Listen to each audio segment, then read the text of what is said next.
Carlos, bienvenido aquí al BID. Para nosotros es un honor contar con usted. Lamentablemente ese país maravilloso que acabamos de ver, ahora nos toca arrancar a ver cómo llegamos allá. Entonces yo quisiera que dedicáramos los siguientes minutos a oírlo y a que nos contara un poco lo que está haciendo precisamente para llegar a esa Colombia del 2030. Lo primero que quisiera preguntarle es, usted ha puesto un enorme énfasis en su gobierno alrededor de la construcción de la paz, pero no menos cierto es que Colombia ha marcado mucho la ruta en lo que son, por ejemplo, hoy las metas de desarrollo sostenible, que fue una propuesta que hizo Colombia. E igualmente tenemos el acuerdo de cambio climático que se realizó en París. De tal manera que cuando uno mira todo este transcurrir que hemos visto en los siguientes 15 años, no hay duda que detrás de eso hay una enorme transformación productiva que va a ser lo que va a marcar el curso de los servicios y la forma como organizamos la producción. Y en ese entorno, en París tuvimos la oportunidad de lanzar el Fondo Colombia Sostenible, que busca en última instancia sacar no solamente ese dividendo de la paz, sino también ponernos en paz con la naturaleza. Entonces, ¿por qué nos cuenta un poco cómo es su visión de ese fondo que de paso hemos tenido el privilegio de estar trabajando aquí en el BID precisamente en ese armado? Bueno, pues primero que todo, muchas gracias. Muchas gracias, Luis Alberto, por esta oportunidad, por invitarnos aquí a su casa del BID, que ha sido nuestro socio durante tanto tiempo. Muchas gracias al directorio del BID que está aquí presente, a todos los funcionarios del BID que nos están escuchando y a todos los compatriotas colombianos que hoy también nos están escuchando. Un saludo muy afectuoso y muchas gracias por estar aquí. Esto que acabamos de ver realmente es muy inspirador y eso es posible. Así como hace 15 años, hace 5 años, la gente pensaba que era imposible llegar a la paz. Pues hoy la tenemos muy cerca, y eso es un paso importantísimo porque es una condición necesaria para lograr llegar al 2030 y tener los resultados que hoy hemos visto como una proyección de país. Sin la paz, eso no es posible. No podemos reforestar la mitad de Colombia, no podemos desarrollar el campo colombiano si el conflicto se mantiene, porque el conflicto ha sido el freno precisamente para impedir que eso se haga. Una vez removido ese obstáculo, por eso digo yo que el potencial de Colombia es ilimitado. Podemos hacer lo que hoy usted acaba de proyectar en los próximos 15 años. Usted me preguntaba, ¿qué estamos haciendo ya? Porque esa es una gran pregunta. Ya estamos haciendo mucho en esa misma dirección. La mención de lo que estamos haciendo en materia de crecimiento sostenible, nuestra participación en la Cumbre de París, en el cambio climático, que lo hacemos no solo porque creemos en que eso es posible y necesario, sino porque es también algo de nuestra propia supervivencia. Colombia es uno de los países más vulnerables frente al cambio climático. Y por eso tenemos que adaptarnos y mitigar sus efectos y trabajar para detener el aumento de esa temperatura. ¿Qué hacemos desde ya para efectos del desarrollo agropecuario? Ese es un potencial enorme, enorme que tenemos, porque ahí está concentrada la pobreza, está concentrada la mayor desigualdad y está concentrada también la mayor oportunidad, el mayor potencial que tenemos es precisamente en poner a producir en forma más efectiva y más sostenible millones de hectáreas que hoy están en producción, pero una producción muy pequeña, muy baja, una bajísima productividad. Y el resto de la Colombia que sin deforestar podemos poner a producir, pues eso es una oportunidad de oro. Y ya lo estamos haciendo.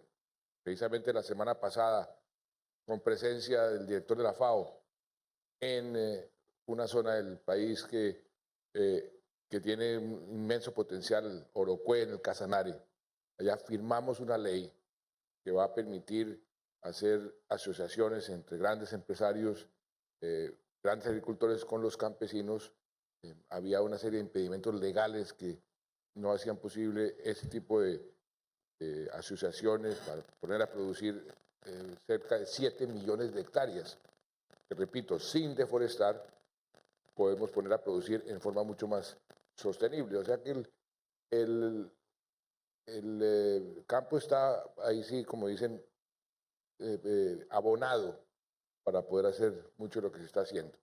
Ahora, también desde el punto de vista de el cómo y la institucionalidad, ahí también hemos venido avanzando.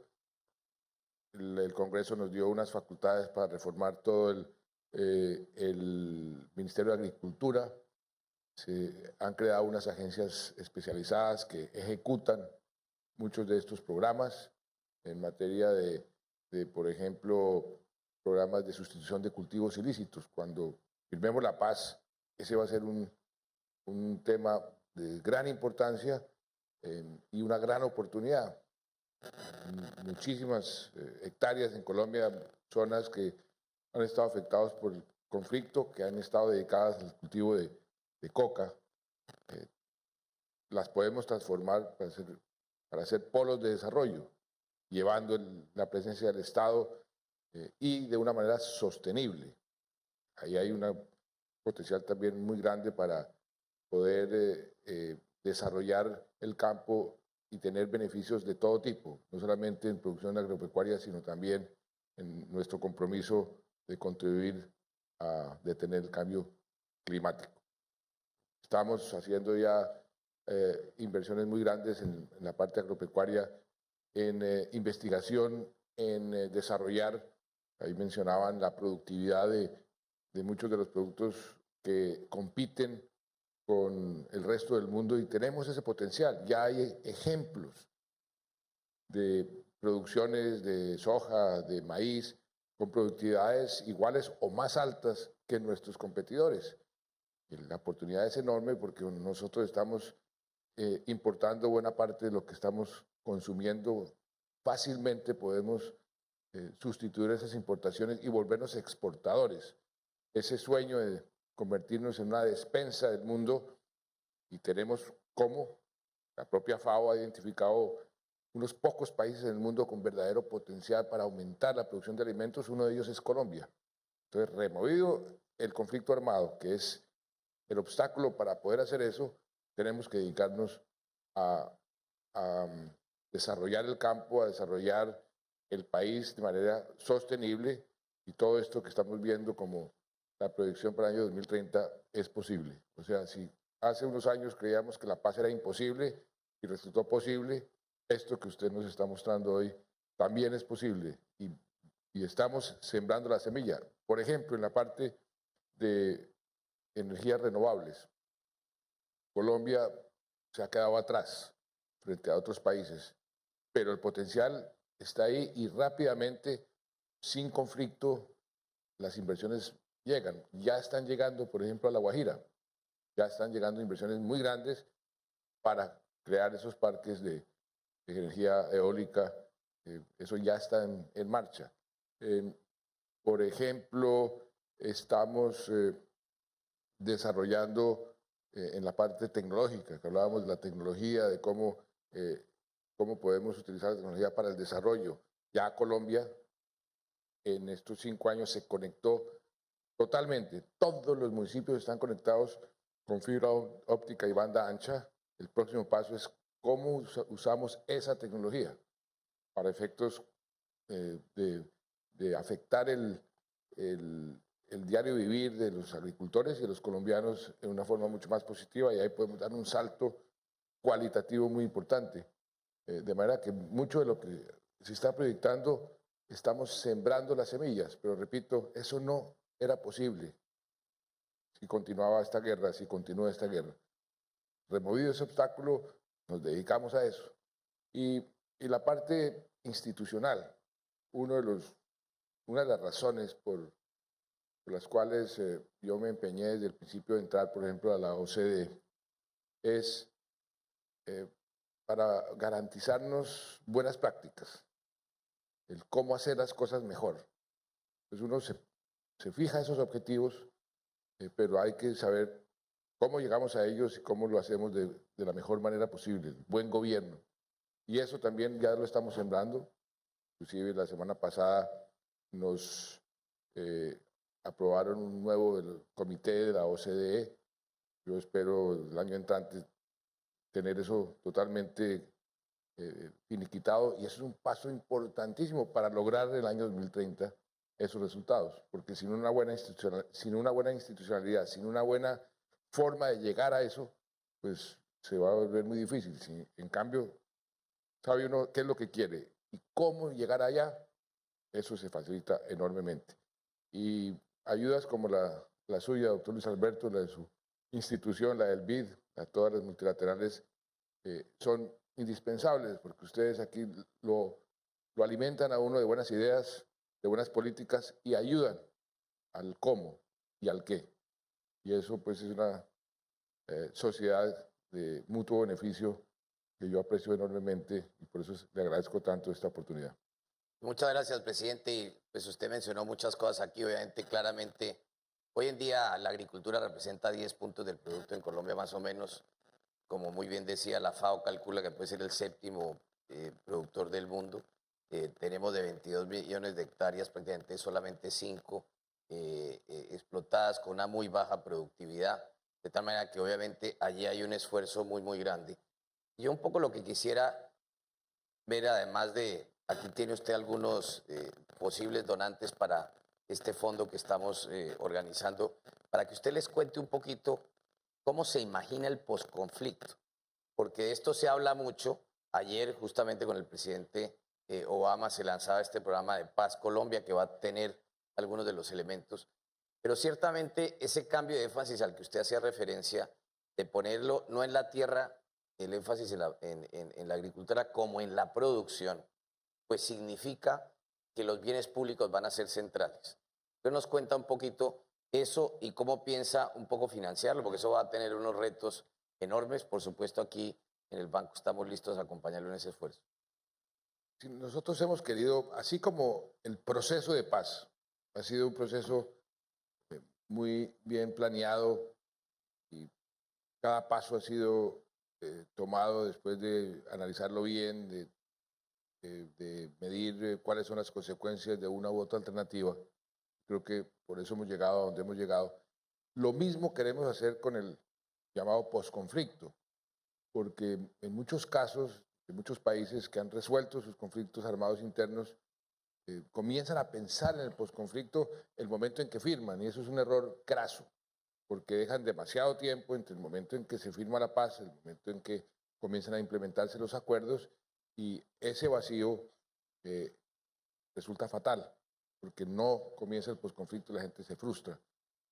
Eso ha sucedido en muchísimos países. Por eso nosotros también hemos tenido el cuidado desde antes de ir planeando ese posconflicto con mucho cuidado, con mucho detalle. Y ahí hay pues muchos elementos. Usted preguntaba cómo se va a financiar. Ya tenemos un componente del presupuesto dedicado a actividades de posconflicto. Cerca de 4.000 millones de dólares ya le estamos invirtiendo. Solamente la reparación de las víctimas, que es un típico trabajo de posconflicto, ya lo hemos venido haciendo. 580.000 víctimas que hemos reparado ya físicamente. Le estamos dedicando cerca de 3.000 millones de dólares al año. En materia de los proyectos agrícolas, los proyectos productivos que vamos a poner en marcha, ahí estamos invirtiendo cerca de 1.000 millones de dólares ya. Vamos a tener que continuar, y hay unas oportunidades. Yo diría que más que costos son inversiones y unas oportunidades enormes. Ahí se mencionaba lo de desarrollo sostenible, que hemos diseñado desde el punto de vista institucional, una especie de un fondo de fondos con diferentes fondos para diferentes propósitos o de diferentes fuentes. Está el fondo que ustedes nos han ayudado mucho a construir, que yo creo que la parte operativa estará lista en abril, donde ahí se van a financiar proyectos que tienen que ver con el desarrollo sostenible, con la agricultura sostenible, con la reforestación, con la preservación de de las cuencas, que es algo muy importante. Ahí ya se están estructurando los proyectos, o sea que ya podemos ver exactamente hacia dónde se va a dirigir esos recursos que van a tener una rentabilidad ambiental enorme, enorme, porque como ustedes vieron ahí en la presentación, el costo ambiental del conflicto ha sido grandísimo y de la misma manera el dividendo ambiental va a ser enorme. Va a tener una especie de gobernanza, de gobernabilidad ágil, pero totalmente transparente. Eso nos interesa muchísimo. Hemos venido estableciendo ese tipo de controles y de transparencia porque sabemos que los donantes, eso es lo que más exigen en muchos países. Esa plata no ha llegado a donde debe llegar. Nosotros queremos garantizar que todo el mundo esté absolutamente tranquilo de que esa plata llegue a donde tiene que llegar, y eso lo estamos haciendo de antemano para que cualquiera que vea a dónde va a invertir se sienta absoluta y totalmente confiado y seguro de que está haciendo lo correcto y que nosotros estamos haciendo lo correcto. Habrá otros fondos que tendrán otros propósitos. Usted mencionaba el extraordinario paso en las relaciones que dimos con Estados Unidos el día de ayer con el presidente Obama. Pasamos de Plan Colombia a una nueva fase, Paz Colombia, así lo bautizamos, un compromiso inicial de más de 450 millones de dólares que se van a administrar por otros lados, ¿no? Ahí va a haber un componente de desminado importante, pero también de desarrollo de las zonas en conflicto, de ayuda a la parte operativa e institucional del posconflicto inmediato, es decir, todos los campamentos de donde, cómo se van a controlar los sitios donde van a llegar los miembros de las FARC a desarmarse. Todo eso tiene ese componente en la parte del Paz Colombia, pero como eso es un componente dentro de este gran paraguas. El otro que le damos gran importancia es el suyo, pero hay otros. La Unión Europea tiene su propio fondo, entonces ahí vamos a identificar los proyectos, las prioridades y así sucesivamente. Y así es que vamos a administrar el posconflicto, que es también un plan de desarrollo para la mitad del país, o yo diría para todo el país, para llegar a ese 2030. Creo que aquí lo que hay es una enorme oportunidad para Colombia, si sabemos a dónde queremos llegar y cómo hacerlo. Esta paz realmente la vamos a poder aprovechar de una forma que los colombianos nunca se habían imaginado. Presidente, oyéndolo, hay un tema, como usted sabe, en el mundo actual, quizás uno de los más dramáticos, que es el tema de los refugiados. Lo que pocos saben es la cantidad de desplazamiento interno que se dio en Colombia gracias al conflicto. Cerca de 5 millones de personas en todos estos años. ¿Cómo se imagina y de lo que usted ha podido percibir, qué va a cambiar en el momento que haya la paz y cuáles van a ser las presiones sobre regiones de Colombia que de alguna manera fueron desocupadas por muchos colombianos y que ahora no hay duda de que con toda esta construcción de bienes públicos, de vías, etcétera, van a querer regresar, sobre todo con los temas que usted mencionaba alrededor de la agricultura, entre otras cosas porque buena parte de la vocación de mucha de esa gente es precisamente rural? Pues mire, el tema de los desplazados es un tema que tiene una inmensa importancia desde el punto de vista de la economía, de la productividad de la economía. Ese es un tema que el BID ha venido insistiendo mucho para toda América Latina, que nosotros nos hemos quedado rezagados frente al Asia, frente al resto del mundo en materia de productividad. Pues bien, el conflicto armado nos ha pegado durísimo en ese frente de la productividad, porque una persona que está en su granja cultivando cualquier cosa, que lo desplazan, la productividad de esa persona, cuando llega a sumarse a los cinturones de miseria de las ciudades, se viene abajo entre un 50 y un 80 o 90%. Y eso cuando uno suma todo eso en la economía lo pega durísimo. Entonces, en sentido contrario, ahí tenemos una tremenda oportunidad para reversar eso y aumentar la productividad de esas personas, de esos desplazados. Por eso los programas de reparación de las víctimas tienen un contenido de mejorarles su vida económica y sobre todo darles herramientas para que mejoren su productividad individualmente, y eso sumado pues tiene un impacto muy grande. ¿Qué porcentaje de la gente va a regresar a sus antiguas regiones para volver a comenzar a rehacer sus vidas nuevamente? Es difícil de predecir. Mucha gente ya se acostumbró a vivir en la ciudad, llevan muchos años desplazados, pero otras ya están regresando. Ya hemos visto y cómo esas regiones florecen en una forma impresionante y muy rápido. Florecen porque regresan con herramientas suficientes, que ese es el gran reto, con los proyectos productivos, con los créditos necesarios. Hay un reto especialmente importante y es darles acceso a los mercados. Una de las fallas que hemos tenido tradicionalmente es que les damos tierra y los dejamos ahí solos, sin ayudarles a producir, pero sobre todo sin ayudarles a sacar sus productos. Ahí viene lo de los bienes públicos. Tenemos un gran reto en materia de vías terciarias, así como Colombia está haciendo la inversión más grande en su historia en las grandes carreteras, las concesiones de cuarta generación. La Colombia no del 2030, la Colombia del 2020, en 5 años, va a ser una Colombia completamente distinta en materia de gran infraestructura.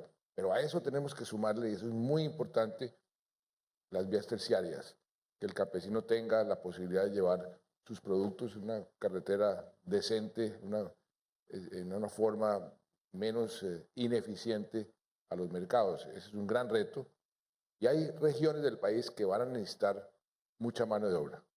Aquí se mencionó la altillanura. El potencial que hay para Colombia en producción de alimentos en la altillanura es enorme.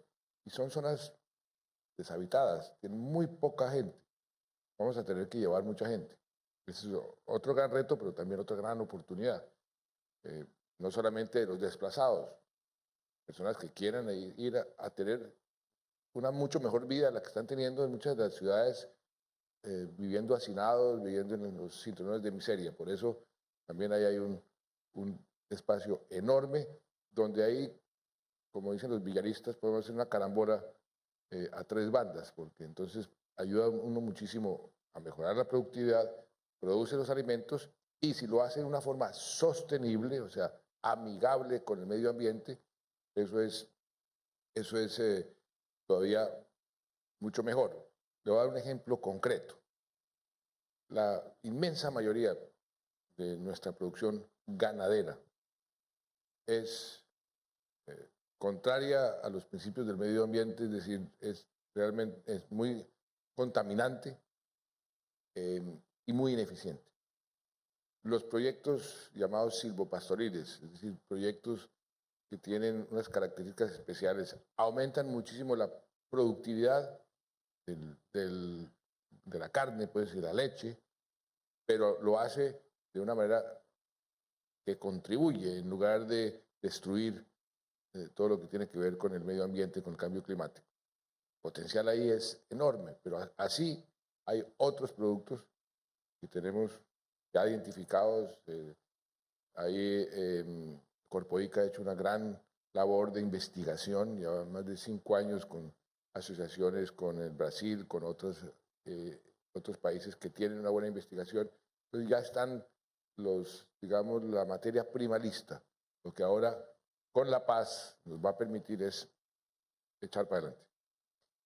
Muchas gracias, presidente. Yo veo aquí al embajador angustiado de que se tiene que ir. Yo en su momento fui embajador aquí de Colombia y sé las angustias que se viven. Tranquilo digamos al embajador que si nos da otros minuticos, no importa. Ah, bueno. Bueno, no, está muy bien, presidente. Muchas gracias. Un último tema. A ver, nosotros para llegar a esta visión que vio aquí no fue simplemente que nos sentamos un día a imaginar, sino que por el contrario, trabajando con nuestro directorio que está aquí, desarrollamos con Colombia una nueva manera de definir nosotros las estrategias con los países.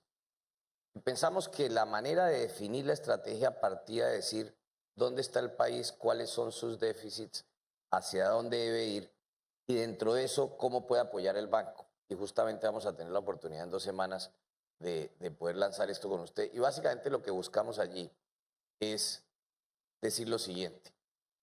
Yo nunca me imaginé que 15 años después del Plan Colombia, con todas las dificultades que eso tenía en su momento, estaríamos hoy celebrándolo y empezando, por el contrario, otro Plan Colombia ya con una visión distinta. Como tampoco uno se imaginaba los éxitos que se dieron en el camino, razón por la cual uno también podría poner un nivel de aspiraciones. Y uno de los que nosotros nos hemos propuesto es cómo hacemos para que Colombia sea en 15 años en poder adquisitivo un país desarrollado con ingreso per cápita de $30.000 que equivale a algunos de los países del sur de Europa.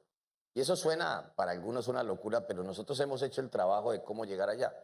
Y claramente hay todo un enorme trabajo que hay que hacer en los siguientes años. Parte de ese trabajo tiene que ver con la institucionalidad colombiana, con las instituciones y cómo gastan y la efectividad de ese gasto.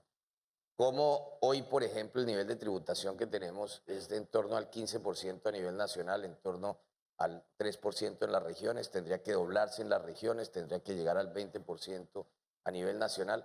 Eso de paso, hay otros países latinoamericanos que ya tienen ese nivel de tributación. Luego, la ventaja que tenemos aquí es de poderlo hacer mucho mejor.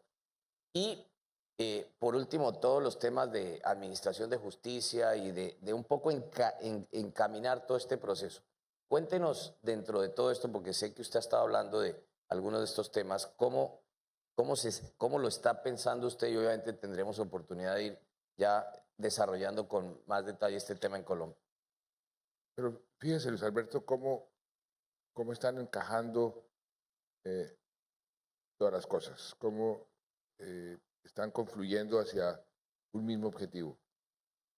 Yo hablaba de la paz o del conflicto como un obstáculo. Otro obstáculo que tenemos para desarrollarnos mejor es la inequidad, esa tremenda inequidad que hay entre el campo y la ciudad y entre los sectores sociales. Los países que son demasiado inequitativos, como todavía, a pesar de los avances que hemos hecho, somos en Colombia, eso también es un freno. ¿Y cuál es el factor más efectivo, el camino más eficiente para poder combatir esa inequidad? Es la educación. Entonces, los pilares que hemos propuesto como prioridad inmediata para ir removiendo los obstáculos que nos permiten llegar a ese sueño del 2030 con un país con un ingreso parecido al que tiene el sur de Europa hoy en día. Pues los estamos removiendo. La paz, primero que todo, la parte de la inequidad y la parte de la educación. Por primera vez en los últimos 2 años, el presupuesto de educación es el presupuesto más grande de cualquier rubro en el presupuesto y así va a continuar. Le hemos dado mucha importancia. Entonces ya ir removiendo esos obstáculos, entonces lo que hablábamos del COM, la OCDE y una serie de reformas institucionales para que la parte institucional se vaya fortaleciendo. Usted tiene toda la razón. ¿Cómo hacemos para luchar, por ejemplo, con más efectividad contra la corrupción, que es también otro gran obstáculo en materia del desarrollo? La semana pasada, aquí hubo el señor fiscal que está presente, estuvimos con una misión que se llama la misión de moralización, que están todas las entidades de la justicia para hacer una gran cruzada contra la corrupción. Lo que hemos descubierto es que la corrupción a nivel de gobierno central ha venido disminuyendo, pero a nivel regional no. Y ahí tenemos que enfocar nuestros problemas, nuestros esfuerzos. O sea, es ir removiendo los obstáculos, pero al mismo tiempo poniendo en marcha las políticas que nos van a permitir llegar allá. Y ahí también hay que priorizar. Si tuviéramos todos los recursos disponibles para hacer todo al mismo tiempo, pues maravilloso, pero no es así. Entonces, hay muchas definiciones del arte de gobernar. Uno dice que el arte de gobernar es ejecutar, otros dicen, con mucha razón, sobre todo cuando no hay recursos ilimitados, como suele suceder, el arte de gobernar es el arte de priorizar. Entonces, ¿dónde vamos a priorizar? ¿Qué vamos a hacer primero? En este gobierno hicimos, bueno, la parte de la educación, la parte de la gran infraestructura. Ahora tenemos un potencial en la materia agropecuaria, entonces nos inventamos o no nos inventamos, adoptamos y hicimos aprobar una ley de las asociaciones público-privadas que nos dan muchísimo más espacio económico dentro de nuestra disciplina fiscal, que hay que mantenerla porque una prioridad también ha sido mantengamos la confianza de los mercados en la economía colombiana, en su visión a largo plazo, en su capacidad a largo plazo, porque sin esa confianza todo esto que estamos haciendo se viene al traste. O sea que tenemos bien claro hacia dónde queremos ir, tenemos que hacer un ejercicio de priorización una vez vayamos removiendo los obstáculos y siendo innovadores en materia de la financiación de todos estos esfuerzos. Y afortunadamente, como Colombia está generando oportunidades para el mundo entero, pues si somos efectivos en esas asociaciones público-privadas, por ejemplo, las concesiones de cuarto G, son inversiones que yo creo que ningún país emergente hoy en día en el mundo están haciendo de una magnitud muy importante. Eso, ahí está el sector público y sector privado unidos, construyendo esas grandes carreteras. Pues así lo podemos hacer en la tecnología, en la energía renovable, en todas esas oportunidades. En la parte agropecuaria, cantidad de empresas que dicen, queremos colocarnos ahí para poder aprovechar que el mundo en 30 años o en 15 años va a estar buscando alimentos por todos lados. En la medida en que va creciendo la población en China, en India, en Indonesia, Colombia tiene esa oportunidad, asociación público-privadas, haciendo algo socialmente y ambientalmente sostenible. Las oportunidades son inmensas. Pues muchas gracias, presidente. Yo realmente le agradezco mucho su tiempo. Yo creo que el reto aquí es volver el 5 de febrero del 2030. Usted ya no será presidente de Colombia, yo tampoco seré presidente del BID. Seremos un par de abuelos contentos. Pero estoy seguro que con mucho de lo que estamos hablando aquí, con una enorme voluntad de la que usted muestra y los colombianos, que seamos capaces de hacer lo que hicimos en los últimos 15, yo que podemos llegar a este sueño. Y queríamos también invitarlos a muchos de los que están aquí en Washington. En la semana entrante vamos a estrenar el documental que ha sido escogido y nominado para el Oscar. Esperamos que en el 2030 tengamos más películas ganando Óscares también como ganando mundiales de fútbol. De nuevo, presidente, muchísimas gracias. Y pero gracias yo quiero también aprovechar para agradecerle a todo el personal del BID, toda su gente, porque pues, yo he visto, desde que fui como ministro de Comercio Exterior hace 25 años, después el Ministerio de Hacienda, después el Ministerio de Defensa, como el BID siempre nos ha venido ayudando, siempre aportando ideas en forma muy constructiva, siempre como socios de todo este proceso. Y yo quiero aprovechar para agradecerles a todos los funcionarios del BID aquí presentes, porque realmente esta sociedad con el BID ha sido muy fructífera para Colombia, espero que también para el BID. Y a todos los que nos escucharon hoy también, muchas gracias. Y a usted, doctor Luis Alberto. Muchas gracias, presidente.